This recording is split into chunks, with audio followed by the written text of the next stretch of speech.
What's going on, y'all? Welcome to another episode of the Buford Zone podcast. We have another guest with us here today, recent college graduate Khadijah. How you doing? I'm good. How are you? How's it going for you post college? Pretty well. Pretty well. It's good. It's good.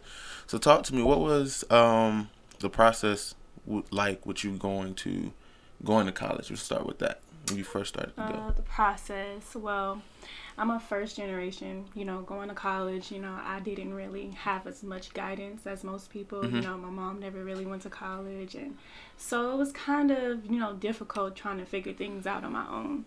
So, just by the grace of God.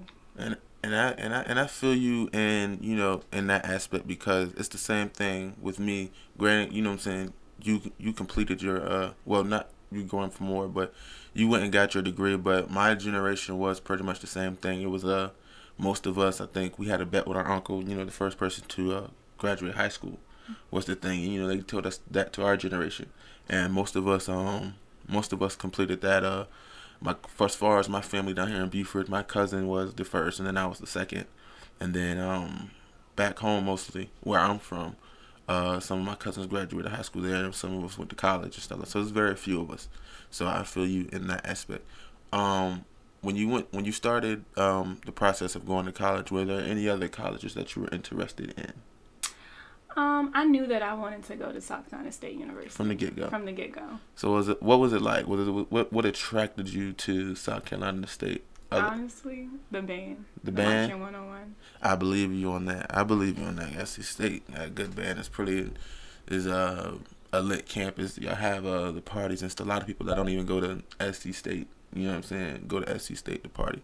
So for you, so when you're preparing, what was the hardest part for you in preparing for college, other than being the first generation and not having the extra guidance?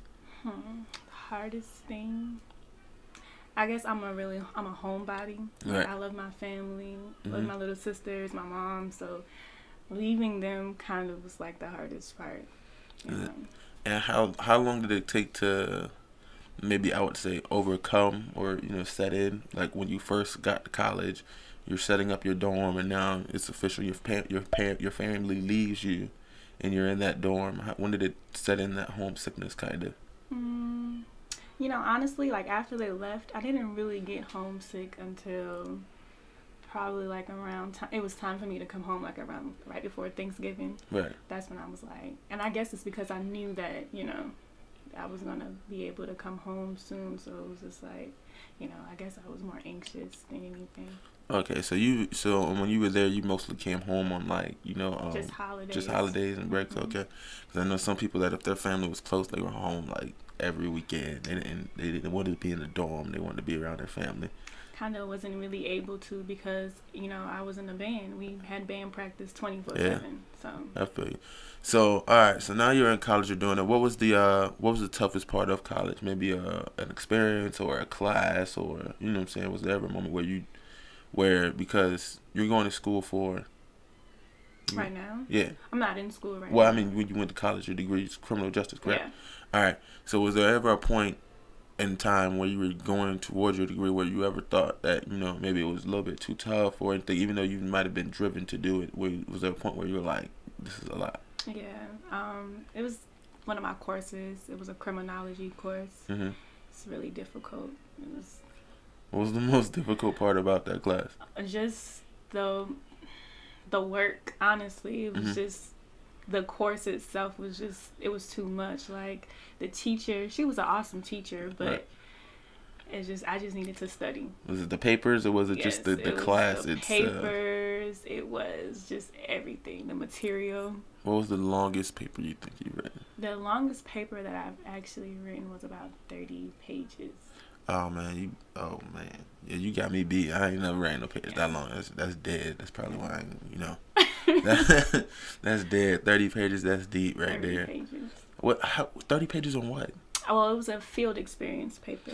I went on the field my last semester in college, and I did an intern with the magistrate court, and I did an intern at a law firm. So what is that, to explain it, to dumb it down for somebody who doesn't know what that means? Most likely me was on the field. Like, what is that? Yeah, it's just like one big internship. Okay. And you just you basically, it's like a job. You go Okay. there, you work with them. Anything that they need you to do, you do it. You know, and your grade and everything solely depends on how well you do at that internship, and So you have to pass that course. and so you basically had a class that was a job, essentially, at the same time. So when you were going through that, I guess, what was the work for that class? Was it just taking notes the whole time up to that paper, or did you have like work in between while you were doing that Yeah, internship? we had work in between. We had to do that paper. We had to report to work, and I had other classes, and I had I had a work study position as well. So I was just. How long was that class, like, per day, like the internship itself? Like, how many hours were you? We had to, I believe it was almost 300 hours. It's 200 and something hours, but it was close to like 300, I think. Wow, that's that's a big little bit right there. That's probably about probably about 5 weeks of 40-hour work weeks. That's a lot. Okay, and so now you have your degree and you're going to be a lawyer, correct? Yeah. And so when I first saw your picture on Facebook, which made me want to do the interview with you. I saw a picture, and you took a picture with, who was it, two judges, or okay, who were they? Judge Robinson and Judge Dash. Okay, and how did you know? Was it through the internship or whatever? So okay, so was it cool, like completing, getting your degree and going back and telling them that you graduated and you want to take a picture with that? Is that how that went? Yeah. Okay, and so now you're going back. You're going to be a lawyer, so you're in paralegal studies. What is that like? It's right now I'm still looking through, trying to find out which law firm is like best for me. So I'm just still in the process of looking. Okay, and so what other than is there a specific set of things that you want to be a lawyer for? Like some people specifically do domestic violence crimes. Some people do child protective services. Some people do. Is there a specific thing you want to be a lawyer for, or you just want to take on all the cases that come to you? Some people do car accidents. You know what I'm saying? Is which one? Just pretty much like all the cases that pretty much come to me. Okay. With my internship, I dibbled and dabbled in auto cases, civil cases, just it's a whole bunch of different cases, and I found interest in all of them. So okay, and so you being a lawyer, I mean, it's a long process to becoming a lawyer itself. And how many years does it take to become a lawyer? Well, after your bachelor's degree is an additional about 3 years roughly. 3 years, and then do you know what do you have to do in your classes to become a lawyer yet already, or are you just waiting for that? I'm pretty much just waiting for that. Okay, so you don't know anything about what they're going to make you do. Is there a test? Is it something about a bar? Oh yeah, you have to take the LSAT in order to be able to go to law school. You have to take the LSAT. The application itself is rigorous. Like it's so much. How long is it? Do you know? I'm not really sure. I just know that it's just a lot, because when you do those applications, you're pretty much being the person. You have to be the person that they kind of like want you to be.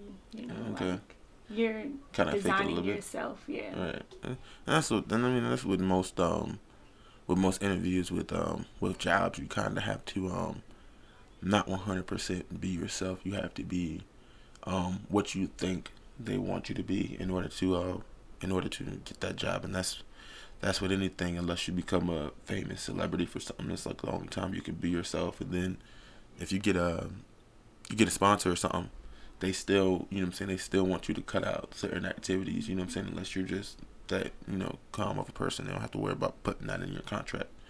So that's crazy in itself. So what was the response like from your family when you got your degree? You know what I'm saying? Very proud, very happy. My mom actually went back to school and got hers as well. Oh, that's dope right there. It's nice to see that works out. And now, you got family members trying to, like you said, you're first generation, and now you got family members trying to emulate the same thing, which is real cool. And I think that's what a lot of people do. You know what I'm saying? My mom, she didn't go to college or whatever, but I guess she saw she decided she wanted to do the same thing, and she saw how well the family was doing, and she went in, and she went back and got her high school diploma and stuff like that, So I think it was real cool to see that happen and watch that, firsthand or whatever. So it was real cool. So now you're back here. How is the school? Like, is it hard? The paralegal studies itself, is that? No, not really. I mean, I love research. I love to read. Mm-hmm. I like to study. Like, that's just me. That's something you're interested in. Okay. All right. I mean, that's that for me. A lot of people like me, I think what keeps a lot of people going is they're focused on the end. You know what I'm saying? And so they just endure it, but you're actually interested in all the reading and the studying. This is what you want to do. And so you said you wanted to do this from the beginning, like you knew from what age that you wanted to do criminal justice? Since I was 4. What happened at 4 years old that made you want to do criminal justice? I'm not even sure. I just told my mom, I said, Mom, I want to be a lawyer. She was like, you can, baby, you can. Oh man. So you didn't see nothing? It wasn't a movie? It wasn't nothing? You just out of the blue, I just wanted to be a lawyer? I remember I was sitting right on her front porch, and I was like, Mom, I want to be a lawyer. Okay, so this is one of those things where if they could probably dig it up from when you were little, those little papers that we had to fill out when we were like in elementary school or whatever, like what do you want to be when you grow up? Lawyer. Most definitely. That's wild. So how do you picture